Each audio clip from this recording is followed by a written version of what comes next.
stuff. It's always the offensive stuff, which tells me it's Big Ben.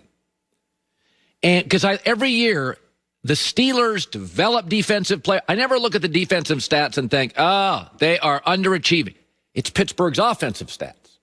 And Mike Tomlin's a defensive coach, like a Tony Dungy or a Bill Belichick. You hire a coordinator, and you kind of let them take it. And so Mike Tomlin is so good. John Gruden and Tomlin are so good interviewing. Everything's in 9-second sound bites. Everything is quotable. And he is getting tired of this epidemic of dropped passes with the Steelers. It's been so bad for the last month, and Tomlin talked about it. They can catch the ball or they can get replaced by those that will catch it, and it's just as simple as that. Like I've often said, man, I expect guys to make routine plays routinely. And when there's a pattern of that not happening, then we got to look at, who we're throwing the ball to. The coaching of catching the football for those who are employed to do it at this level is not something that I got a lot of patience for. It's so good. So here's the thing. Pittsburgh's like, I got a football team. No, your offense drives me crazy. The playoffs are all about details. They're not about the most talent. New England wouldn't be a dynasty if it was about talent. It's not about talent. Pittsburgh's had more talent than New England most of the last 20 years. But they are first in the NFL in drop passes, and they're near the bottom in yards per carry, which is another efficiency stat. Yards per carry doesn't mean you have the best backs. What it means is your blocking techniques can hold people for 4.2 yards a carry.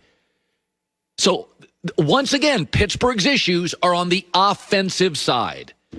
They drop too many passes, and their yards per carry stinks. I know their offensive line's not bad, and I don't blame Tomlin for this. So this is why when I watch Pittsburgh, I see a team that can't run and drops the ball, and they're not buttoned up. There's been the Saints and the Patriots are always buttoned up. Now, they lack components. New Orleans doesn't throw the ball over the top. New England, outside of the Randy Moss years, has never been terribly dynamic on the outside. But I always feel they're buttoned up. Once again with Pittsburgh, I feel like offensively, you're going to play a Kansas City that does all the little things well, or a New Orleans that does the things well. If you got to a Super Bowl and Pittsburgh's talented but doesn't do the little things well. And so they just, and I used to really bag on Tomlin about this, but the more I inspect it, it is mostly offensive side of the ball underachieving. And I like the way he addressed it. By the way, the Carson Wentz topic is fascinating. So Nick Wright was on. He just mentioned this, and he's right. He said there's a perfect place for Wentz to go. It's the Colts. It is the place to go because they're paying Phillip Rivers $25 million a year, Jacoby Brissett $21 million, the backup. So it's $46 million. You'd save $10 million getting Wentz, right? And they're pretty much a young roster. The other thing is people will think, well, that is cost prohibitive. No, it's not. What's cost prohibitive is Phillip Rivers and Jacoby Brissett making 46. If Wentz goes back and works as well as he did with Frank Reich earlier, that's market average.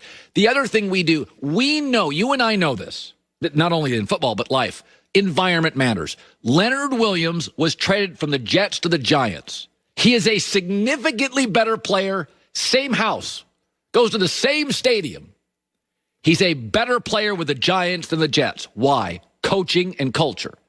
Ryan Tannehill in Miami to Tennessee. It's like a different player. Last year he was like a Pro Bowler at times. Why? Different culture. I wrote somebody else down today that made me think of that. There's another player somewhere. Oh, Minkah Fitzpatrick. Miami couldn't figure out where to use him. Pittsburgh brings him in. The first game they had him, he had like a pick six. So Minkah, Ryan Fitzpatrick, Ryan Tannehill. We know that Wentz, right now in Philadelphia, he doesn't connect with his coach. He doesn't connect with his coordinator. He's a small-town kid in an angry Northeast city that's loud and outspoken. It doesn't work. So just change the environment. Leonard Williams to the Giants. Make a Patrick to the Steelers. Ryan Tannehill to the Titans. Carson Wentz. It's not a bloated contract with that offensive line, Michael Pittman, Jonathan Taylor, that GM and that coach. If he works, $35 million is exactly what you'd pay a top 12 quarterback in the NFL. Joel Klatt, going to bust my chops, I imagine. Hour 2, live in L.A. It's the Herd. So Joy and I disagree on this. You're a very sympathetic person. I'm sure you'll take the side of Carson Wentz. Where do you land on this one, Nixter? Well, quickly, just to back up Joy on something, she absolutely will take a trip and tell no one. She is even known to take trips all the way to New York City and then tell my wife she's in town and not drop her old buddy Nick Wright a note. Like we didn't get hired by FS1 together, work together. I find out third hand she's 4 blocks away, but that's neither here nor there. Now on Wentz, here's the thing. I do feel badly for him. I do, because I have a soft heart and I'm a kinder person than you, Colin. Yeah. But Philly's got one move here. And you know who can help him? Our old buddy Colin Cowherd.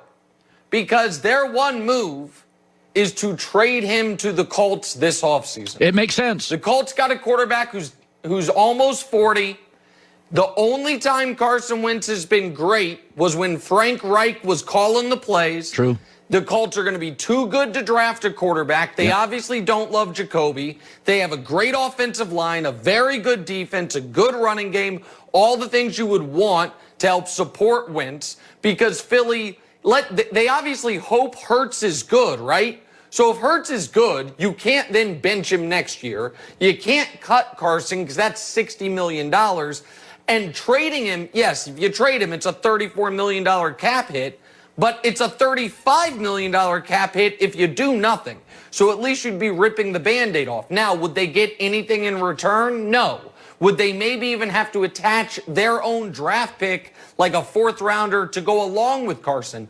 Possibly. But then at least you can turn the page. So I think Colin Cowherd needs to call Chris Ballard and start singing the praises of Carson Wentz about how he could be good, because I know you're a Carson Wentz guy. So I feel like that you can help be the, bridge, the lubricant to make this happen. Well, I will say this. I think you make a lot of sense. People forget they're paying Phillip Rivers $25 million and Jacoby Brissett $20 million. So right now the Colts have the highest quarterback payroll in the NFL, and both those guys are on one-year deals. So I think the Colts is a perfect fit with Frank Reich. So let me go to this. So I said yesterday is that it used to be 20 years ago, 15 years ago, you didn't hear everybody's opinion. Social media has changed that.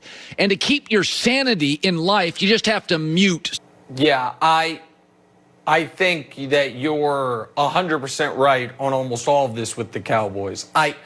I think now I picked them to go to the Super Bowl before the year. So I obviously, for me, this is Monday morning quarterbacking. I was way wrong on them. But you said it earlier, Colin. The worst thing you can do in this league is pay good players or average players like stars. It's why Philly is in such a tough spot with Wentz.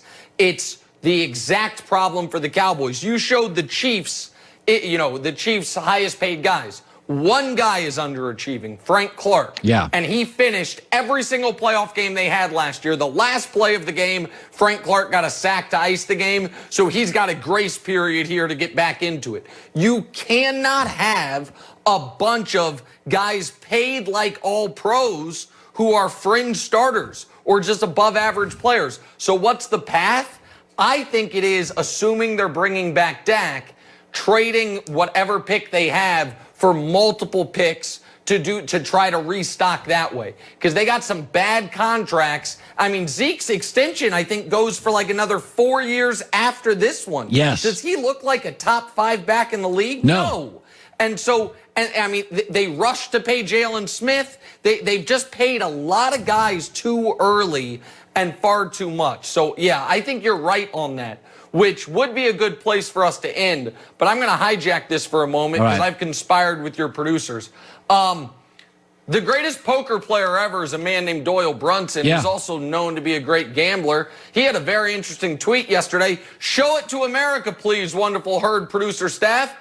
Doyle says to me, yep, Nick, I tape your show and Colin Cowherd's show. That was a spelling error. Watch it every day. Bet a lot of money on your picks. That's to me. Much better than this year's Blazing 5 from Colin. DM your special picks to me. You see that, America? That's me elbowing Colin Cowherd off his own corner. And Doyle Brunson, Texas Dolly, Poker Super System, 2-time World Series main event champion, is co-signing it. So when the pandemic's over, Doyle, if you're watching, I'm flying to Vegas. Colin's going to arrange it. I'm going to play in one of these poker games you play in. That might cost me a lot of money, but it's no problem because Doyle and my